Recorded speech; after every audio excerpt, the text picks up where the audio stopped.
Hey guys, a quick tip for you on using your Humminbird in conjunction with Lake Master. I'm out fishing an A-rig today for bass, both largemouth and smallmouth, and I know exactly where those fish are sitting, and it's off of the deep weed line. They're no longer in the weeds, but the weeds pose a problem with an A-rig. I'm constantly getting hung up, so I want to be throwing that bait where the weeds are not and where the fish are. So what I've done here with depth highlight is a couple of different things. Again, this is a Humminbird Helix 12 with the Lake Master HD map, and this lake has been mapped in HD, which means it's a high resolution 1 foot contour interval, real detailed. There's a big school of bass on this point. We just got a couple nice ones.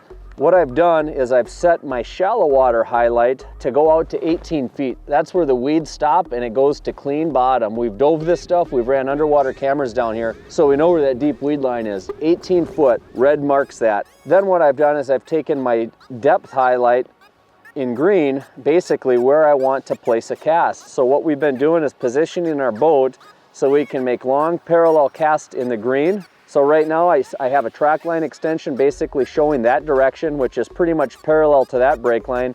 I position my boat in the green and I fire out a long cast down. I'm out of the weeds.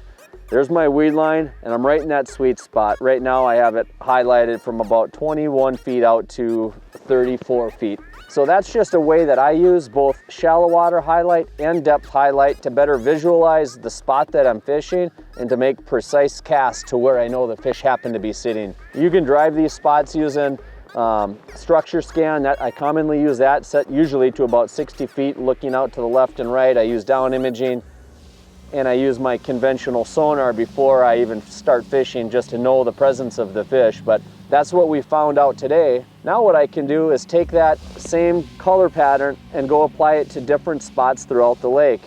And the lake's set up the same right now. The smallmouth bass are going to be set up on that outer weed line on this spot too. It's not like I have fish that are out of the weeds here and then they're going to be in weeds here.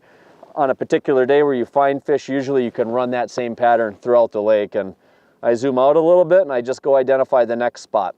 Fish that point, now I'm going to go run to this point. Being able to interact with the map, highlight exactly what you want to fish, and then run a pattern with that. You're going to catch more fish by playing with your map, and it's real easy. All I do is I go into my menu.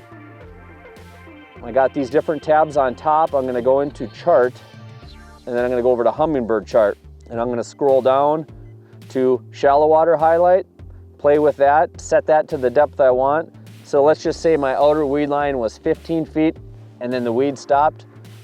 I'll move that shallow water highlight out to 15 feet and then I'll go up to depth highlight, and that is the color that I want to paint green, and that's where the fish are. That's where I want to make my cast or position my boat. And you just play with that depending on where the fish are at on a given lake. Let's go ahead and bring this down to 20 feet. And my highlight range, plus or minus, is set to 4 feet now. So what that means is the green highlighted area on the map is 16 feet all the way to 24 feet.